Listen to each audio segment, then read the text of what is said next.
గతంలో దేశ భద్రత విషయంలో మన సైన్యపు యొక్క పోరాటపు యొక్క ఫలితంగానే చైనా వాడైనా బెత్తరపోయింది. లేకపోతే పాకిస్తానోడైనా ఉచ్చబోసుకుంది. ప్రభుత్వాలు మాత్రం విధానపరమైన వైఫల్యానికి గురైనయి. ఈ ఫోటోలో ఉన్నటువంటి వ్యక్తి అందుకు సజీవమైనటువంటి సాక్ష్యం అన్నటువంటి విషయాన్ని గురించిన ఒక కథనం. 1965 నాటి అత్యంత ప్రమాదకరమైన ఫైట్. భారత పైలట్ దేవయ్య గాల్లోనే పాకిస్తాన్ అహంకారాన్ని ఎలా మొక్కలు చేశారు.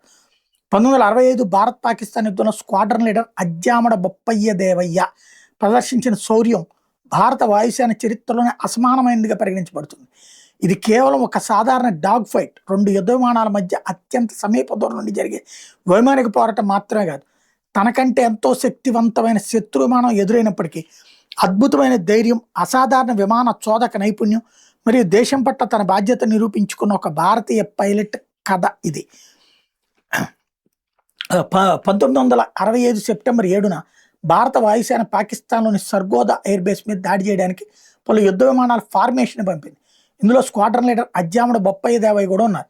సర్గోదా మీద దాడి బిగించుకుని భారత విమానాలు తిరిగి వస్తున్న సమయంలోనే పాకిస్తాన్ వాయుసేనకు చెందిన అమెరికా తయారీ F-104 స్టార్ ఫైటర్ దేవయ్య నడుపుతున్న మిస్టీర్ 4A విమానాన్ని లక్ష్యంగా చేసుకుంది. పాకిస్తాన్ F-104 స్టార్ ఫైటర్ అనేది అత్యంత ఆధునికమైన వేగవంతమైన విమానం. అది ఒక సూపర్ సోనిక్ జెట్, అంటే ధ్వని వేగం కంటే వేగంగా ప్రయాణించగలదు. ఇందులో సుదూర లక్ష్యాన్ని సైతం ధ్వంసం చేయగల మిస్సైళ్లు అమర్చబడి ఉన్నాయి. దీంతో పాటు అత్యంత వేగంగా గుండ్ల వర్షం కురిపించే శక్తివంతమైన భారీ ఫిరంగి 20 mm వల్కన్ కానన్ కూడా దీనికి ఉంది. విమానం ప్రధానంగా ఆకాశంలో శత్రువులతో పోరాడానికే రూపొందించబడింది. అయితే మరోవైపు దేవయ్య నడుపుతున్న మిస్టీర్ 4A అనేది ఒక పాత తరం ఫ్రెంచ్ విమానం. ఇది సబ్సోనిక్ విమానం, అంటే దీని వేగం ధ్వని వేగం కంటే తక్కువ. ఈ మిస్టీర్ విమానాలను ప్రధానంగా భూమి మీద ఉన్న శత్రువుల ట్యాంకులు, సైనికుల మీద దాడి చేయడానికి రూపొందించారు. ఇందులో కేవలం 2 చిన్న ఫిరంగులు 30 mm క్యానన్స్ మాత్రమే ఉన్నాయి. ఎటువంటి మిస్సైళ్లు లేవు. సాంకేతికంగా చూస్తే ఇది పూర్తిగా అసమానమైన పోరాటం. కానీ సమరం అప్పటికే మొదలైపోయింది మరియు తీవ్ర రూపం దాల్చింది. Pakistan pilot flight lieutenant Amjad Hussain తన స్టార్ ఫైటర్ విమానాన్ని పూర్తి వేగంతో నడుపుతూ ఎత్తు నుండి దేవయ్య మిస్టీర్ విమానంపై ఒక మిస్సైల్ ప్రయోగించాడు. కానీ ఆ మిస్సైల్ లక్ష్యాన్ని తప్పింది. ఆ తర్వాత తన విమానంలోని భారీ ఫిరంగితో గుండ్ల వర్షం కురిపించడంతో దేవయ్య మిస్టీర్ విమానం తీవ్రంగా దెబ్బతింది. దానికి రేడియో కమ్యూనికేషన్ వ్యవస్థ పూర్తిగా ధ్వంసమైంది మరియు ఇతర కీలక భాగాలు కూడా విరిగిపోయాయి. ఇంతటి ప్రమాదకరమైన పరిస్థితుల్లో ఏ పైలట్ అయినా ప్రాణాలు దక్కించుకోవడానికి తప్పించుకోవడానికి చూస్తాడు. కానీ దేవయ్య మాత్రం వెనక్కి తిరిగి శత్రువుతో పోరాడాలని నిర్ణయించుకున్నాడు.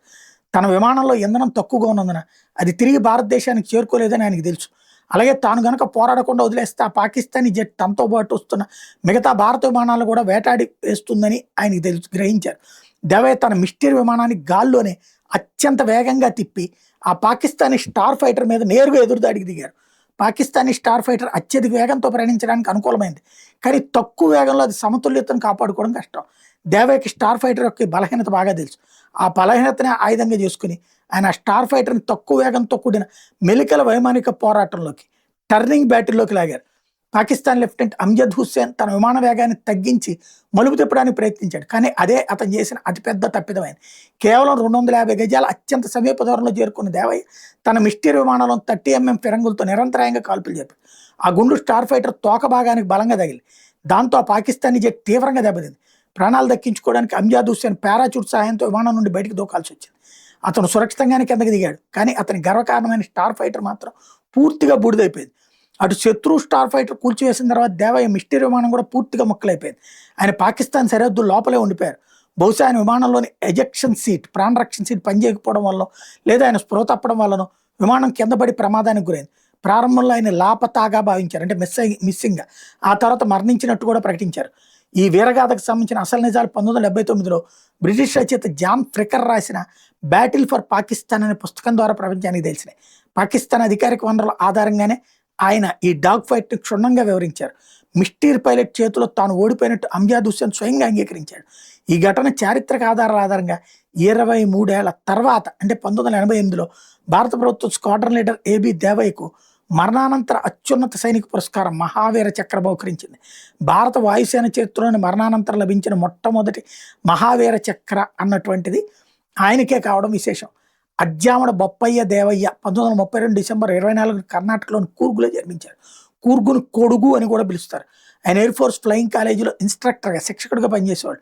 యుద్ధం ప్రారంభంగానే ఆయన నెంబర్ 1 టైగర్ స్క్వాడ్రన్లో చేరి దేశ సేవకు కదిలారు. 2019లో అప్పటి air chief marshal BS Dhanoa గారు వింగ్ కమాండర్ అభినందన్ వర్ధమాన్ చూపిన శౌర్యాన్ని గుర్తు చేస్తూ నాటి దేవయ్య గారి వీరత్వాన్ని ప్రస్తావించారు. స్కై ఫోర్స్ అనే చలనచిత్రం కూడా ఈ అద్భుత ఘట్టాన్ని ఆవిష్కరించారు. 1965 ఆగస్టు 5న ప్రారంభమైన ఈ భారత్ పాకిస్తాన్ యుద్ధం 1965 సెప్టెంబర్ 23న ముగిసింది.